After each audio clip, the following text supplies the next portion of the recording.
Hello and welcome to the Flying Reporter Aerodrome review. Today I'm heading to Turweston, which is on the Buckinghamshire, Oxfordshire, Northamptonshire border. Jump aboard for a tour of one of the UK's most popular airfields. Bravo radar, good morning, 2.5 November Delta with a traffic service request. Turweston is ranked as the second most popular airfield in the UK for unique visitors, according to SkyDemon. I'm heading there to find out why, as if I didn't know already. Regular viewers will know that I'm quite often at Turweston. I have friends that have got aircraft based there, and it being just 40 minutes away from my base at Redhill, I'm often popping in. Turweston is based 12 miles west of Milton Keynes and 19 miles northeast of the city of Oxford.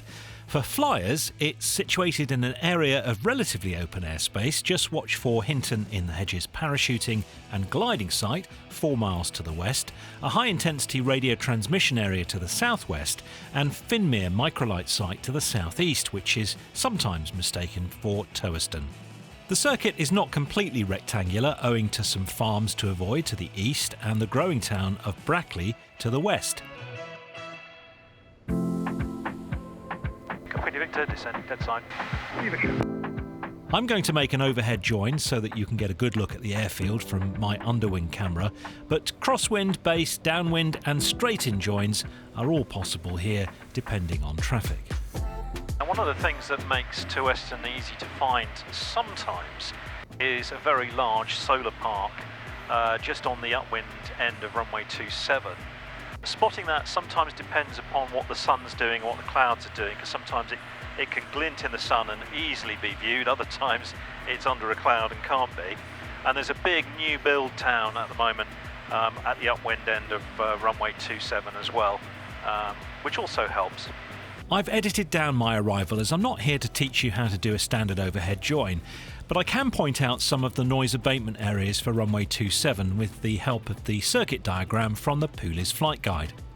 As I turn downwind, I'm heading for this roundabout on the A43, a really obvious midpoint downwind position. Stay to the south of the housing estate here. Brakes, undercarriage, it's down 3 greens mixture, fully rich. On base leg, we head to the east of this prominently shaped wooded area, avoiding this farm here, and heading directly towards this farm here. Before I reach the farm though, I turn for an offset final approach, that's so I avoid this other farm here. Golf India Victor, turning final runway 27 to land. Golf India Victor, roger, runway vacant, service wind 330 degrees, 12 knots. Golf India Victor.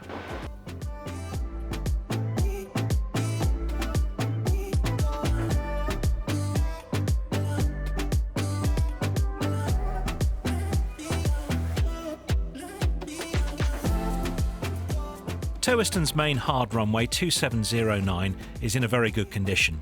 There is a parallel grass runway and another grass runway 0321.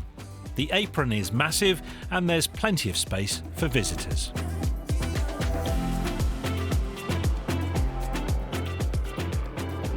One of the first things you notice on landing here at Turweston is that despite it being an old World War II airfield, it's a very modern setup. It has some of the best, if not the best, GA facilities in the UK. I mean, just look at that tower and cafe building with its gleaming windows, the duck pond here and landscape gardens. I'm going to explore that tower building in a moment, but first we must give credit to AOPA UK for making these aerodrome reviews possible. I'm a member of AOPA because they fight our corner at government and regulatory level, and they're also there should you need advice. Flying Reporter followers can get a 25% discount on new 1- or 2-year memberships through my special link that should be on your screen now. You can also use the discount page or click the link to in the video description or on my website.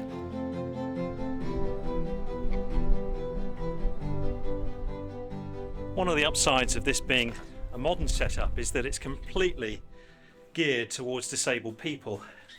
Disabled flyers can park right outside the tower at the front of the apron. There's a wheelchair accessible entrance here and also a lift up to the cafe and the tower. Really, there are no compromises here. There are 2 disabled toilets in the tower building, one on the ground floor, the other on the cafe level. On the 3rd floor is where we'll find the air ground operators who will take your landing and parking payments. Golf Golf, Charlie Yankee Charlie. On weekdays you'll find Chris Brown on the mic. He's been the airfield manager here for nearly 30 years. Back when he began here, they were operating from porter cabins. Look at his office now. So Chris, you have a PPL, and I think aviation's been in your family for years, hasn't it?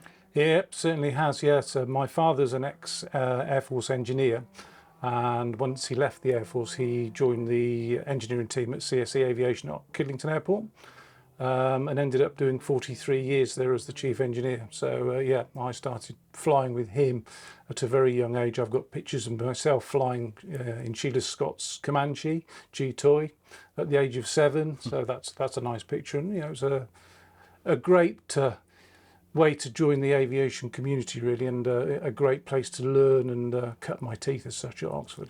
What is it about Turweston that makes it so popular? I think you're ranked number 2 for popularity on the SkyDemon charts, believe it or not.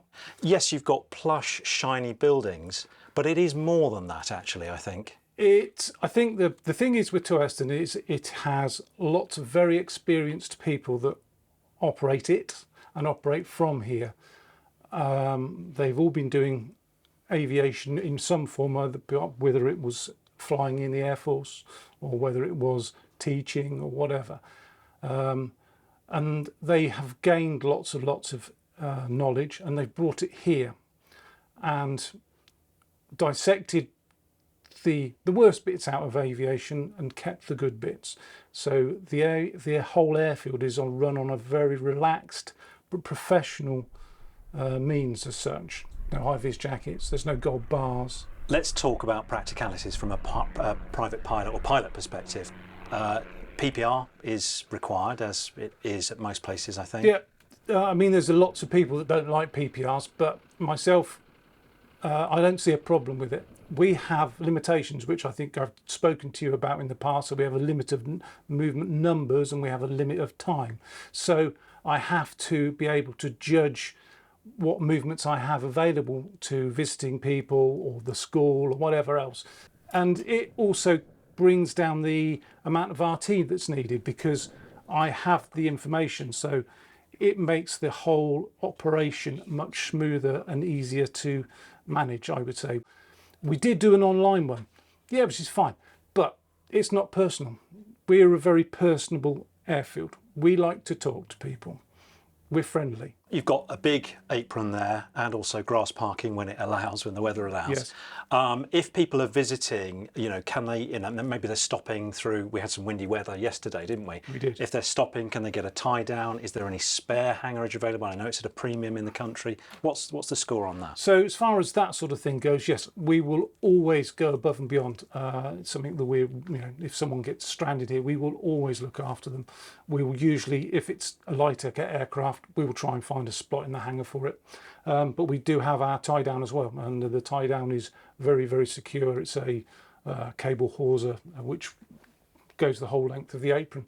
But there is always provision to look after visitors if they get stranded. Turweston is just 3 miles from Silverstone, the home of the British Grand Prix. The airfield becomes a park and ride and a huge satellite heliport serving the racetrack during the Grand Prix weekend. It gets extremely busy here. Can people fly in to visit the Grand Prix if they've got tickets? Oh, absolutely. Yeah. Again, that's something that we've historically done ever since I've been here. When I started here, we used to have a tractor and trailer, and people would sit on straw bales, and we would take them straight from here through the fields straight to the circuit.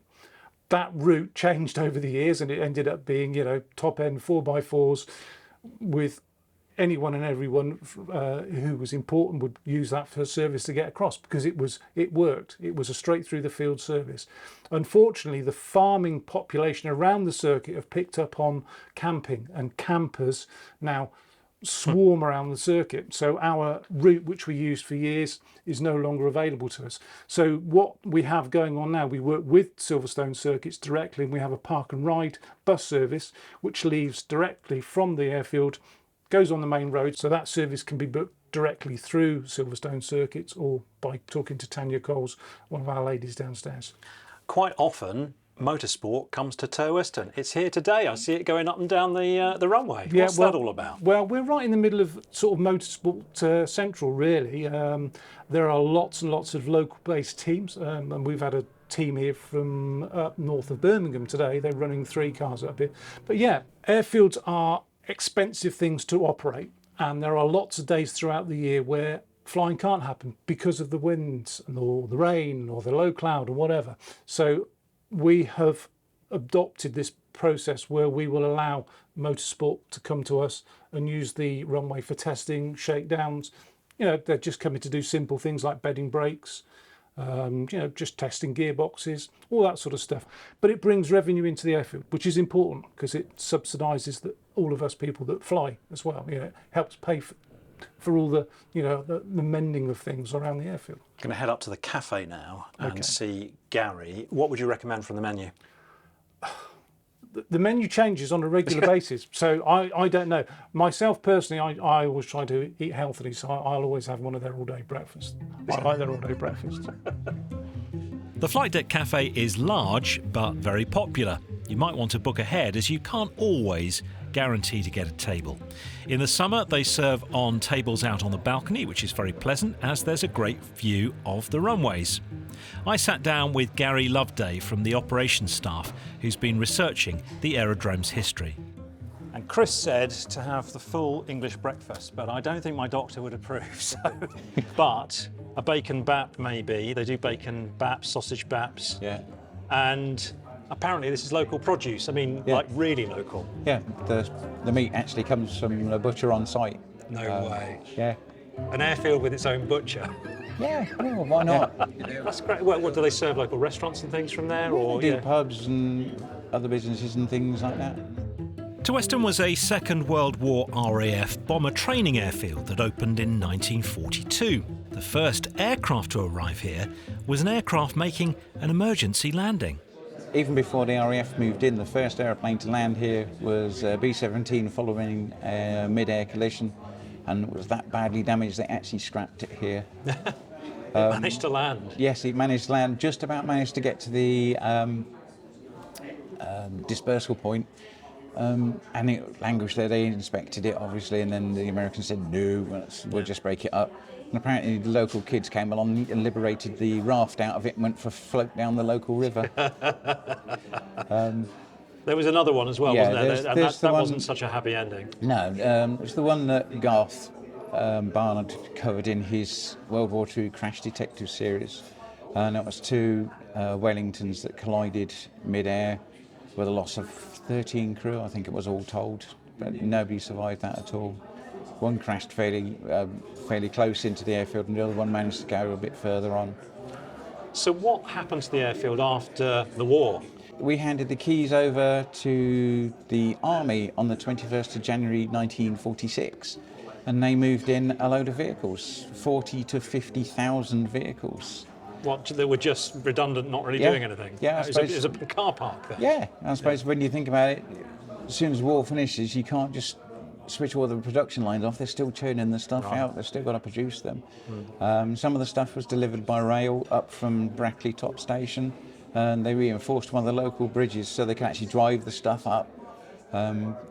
It was all parked up on the runways, on the dispersal points, the taxiways around the edges, and they were here till I think about April '58, and then everything was auctioned off.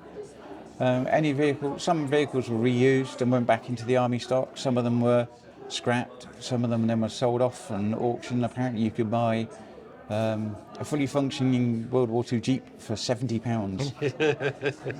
A Bren gun carrier was £15. So you know, we find bits and bobs even now from the stuff that was scrapped.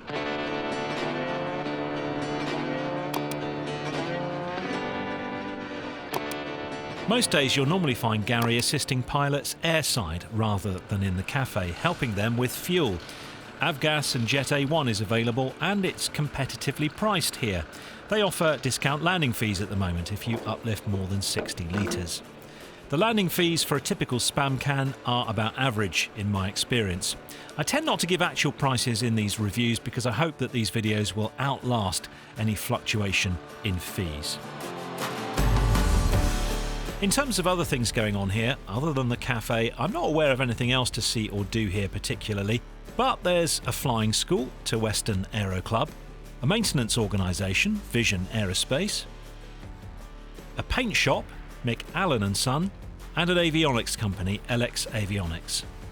The maintenance organisation, paint shop and avionics business are now all part of the same company. If you were thinking of leaving the aerodrome to visit relatives, friends, or to just explore the local area, I'm afraid onward travel options are quite limited. There's no public transport as such, just taxis. The nearest main station is Banbury, a 16-mile drive away where you can get direct services to Birmingham, Reading, Oxford and London. In terms of hotels, there are several to choose from in nearby Brackley or Silverstone, but they're not walking distance away. So that concludes my review of Turweston Aerodrome, a place that I think many airfields can aspire to. It's not because necessarily of its new, modern, flashy facilities. It's because of the friendly welcome you get and the laid-back yet professional approach from the team here. My thanks to Gary, Chris and the team at Turweston for letting me poke around their gaff. If you'd like to see your home-based aerodrome here on my YouTube channel, then drop me a line and tell me what's special about it. I'd also love to hear from aerodrome managers directly.